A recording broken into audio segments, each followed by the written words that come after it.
Big boss Malayalam season 7 പുതിയൊരു promo പുറത്തു വന്നിട്ടുണ്ട്. ഫിനാലേക്ക് 5 ദിവസം മാത്രം ബാക്കി നിൽക്കെ ഒരു വമ്പൻ ഗെയിം ഹൗസിനകത്ത് നടന്നിരിക്കുകയാണ്. വമ്പൻ വഴക്ക്, പാതിരാത്രി വഴക്കാണ്, വമ്പൻ അടി നടക്കുന്നതായിട്ടാണ് ഈ ഒരു പ്രോമോയ്ക്കകത്ത് കാണിച്ചിരിക്കുന്നത്. ബിൻസി അനുമോളൊക്കെ തമ്മിൽ നല്ല വമ്പൻ വഴക്ക് നടക്കുന്നുണ്ട്. ബിൻസി പറയുന്നു, നീ കൈയും കലാശവും കാണിച്ച് ഇച്ചായാന്നും വിളിച്ച ആ മനുഷ്യന്റെ പുറകെ നടന്നിട്ടല്ലേ എന്നൊക്കെ ചോദിക്കുന്നു. അപ്പോ അനുമോള് പറയുന്നു, അപ്പാനിഷത്തിന്റെ കൂടെയുള്ള ആ ഒരു വിഷയമൊക്കെ എടുത്തിട്ട് വെറുതെ ഫൈറ്റ് ചെയ്യുന്നുണ്ട്. പഴയ കാര്യങ്ങളാണ് കേട്ടോ, ഇതൊക്കെ എടുത്തു വെച്ച് വെറുതെ എന്തിനാണ് പ്രശ്നം ഉണ്ടാക്കുന്നതെന്ന് എനിക്ക് അറിയില്ല. ലൈവിനകത്ത് കണ്ടിട്ട് നമുക്ക് ഇതിനെപ്പറ്റി ഡീറ്റെയിൽ ആയിട്ട് സംസാരിക്കാം.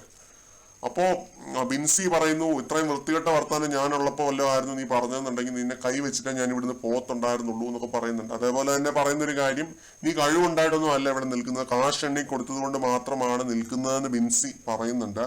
ഇതിനെപ്പറ്റി ഞാൻ ഡീറ്റെയിൽ ആയിട്ടൊന്നും പറയുന്നില്ല കേട്ടോ, ഞാൻ ലൈവിൽ കണ്ടിട്ട് തീർച്ചയായിട്ടും നമ്മൾ ഇതിനെപ്പറ്റി സംസാരിക്കുന്നതായിരിക്കും. കാരണം ഇതിനകത്ത് പരാമർശിച്ചിട്ടുള്ള വിഷയങ്ങൾ, 2 വിഷയങ്ങളും ഈ സീസണിലെ പ്രധാന വിഷയങ്ങൾ തന്നെയായിരുന്നു. ബിൻസി ഒരുപാട് ബുദ്ധിമുട്ട് അനുഭവിച്ചിട്ടുള്ള ഒരു ഇഷ്യൂ ആണ് അപ്പാനിഷത്തുമായിട്ടുള്ള ആ ഒരു കോംബോയും കാര്യങ്ങളും ഒക്കെ. അത് ഇന്നലെ അവർ തമ്മിൽ സംസാരിക്കുന്നതായിട്ട് കണ്ടിരുന്നു, അനുമോളും ബിൻസിയും തമ്മിൽ സംസാരിക്കുന്നതായിട്ട് കണ്ടിരുന്നു അതിനെപ്പറ്റി.